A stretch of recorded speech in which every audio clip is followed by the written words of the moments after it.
Well, hello YouTube, this is Lat123 with another train review, and today we're going to be taking a look at the Class 2N. It's by Wrenn and Triang, so that's a bit different. It's not often I really do steam locos. I do normally prefer diesels and 040s and that sort of thing, but I thought I'd spice it up, get back to some steam. And the reason I've featured this loco, there is a reason specifically, is because it's the only loco I've got that is all die-cast. And it's sort of a bit of a bygone era really, this die-cast model railway stuff, but Wrenn, pretty much most of their stuff was always die-cast. If we have a look on the side, you can see there we've got LNER written in nice letters, and the running number as well is present. The thing I do find with Wrenn locos, and when I've looked at other ones as well, is you are going to be paying a lot of money for what you get, or you're going to be paying an average kind of price.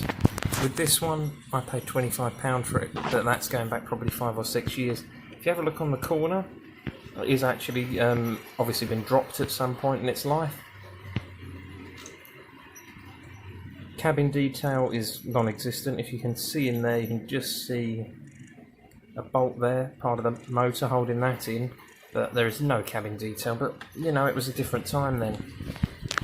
Even when you just look at the loco anyway, it is lacking somewhat on detail all the way round, but what this train has is a hell of a lot of character and a hell of a lot of reliability.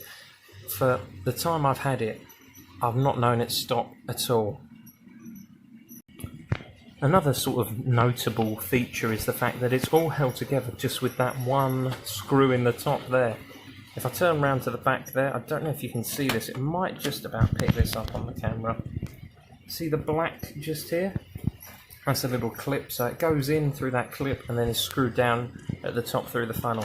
So simple to get into, and that's something that you don't really see nowadays with the more modern locos.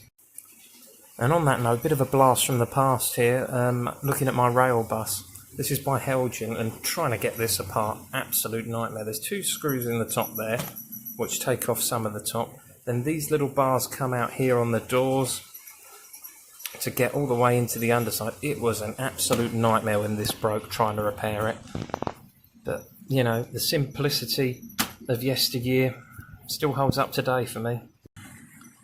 I think the next step of this review will be taking off the screw out of the top and then having a look inside at the motor. And with the top detached, it's ever so simple. If you just have a look inside there, there is not much gubbins in there at all, is there? I mean, there's no sound chips, it's just beautifully simple. You've got the metal coil for the motor there. You've got different parts. There's a little capacitor there of some description by the looks of things, and then there's this which is just stopping it from shorting out on itself. But how beautifully simple is that? If you look as well in the middle, just while I've got the top off, you can see this clearer. The middle wheel is a bit of a sort of dummy wheel almost. It doesn't touch the ground at all, which gives it better chance to get round the radius of your layout. When you turn it upside down, we have a nice thick metal plate on one side, which helps to pick up the power. I've never had it have trouble picking up power as it goes around. And the whole thing is die-cast as well. The chassis and everything is die-cast. Having a look inside the top, you can just see in that corner there, something we don't see nowadays, made in Britain. Nice little thing to see there. And you can just see the look of the inside. You can tell it's die-cast.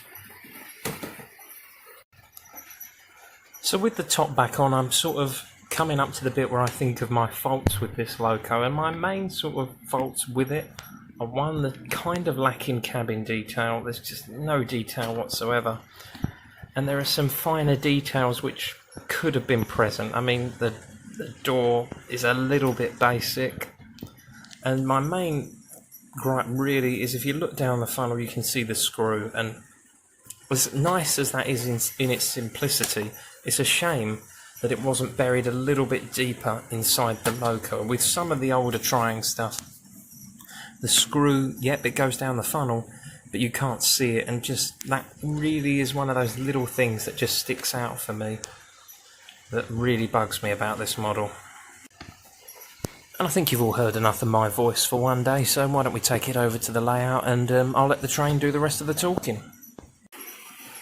And we're going to run it with some of the coaches that come with the Flying Scotsman, Ellen Yarns. We've got 4 of those, and this is just another example of having that die-cast chassis makes all the difference.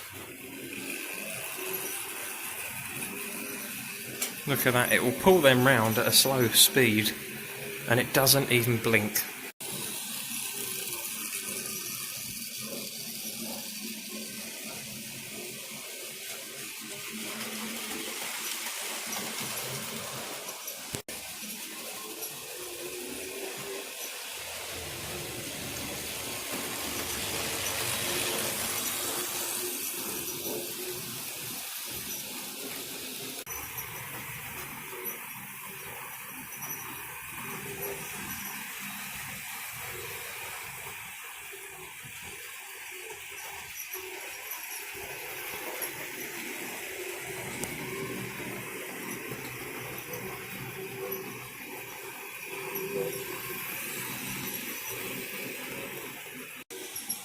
And I think we're coming towards the end of this video now, so I just want to say thank you very much for watching, everybody. Obviously, I'd recommend this train if you can get your hands on one, or any Wrenn loco for that matter, that's die-cast.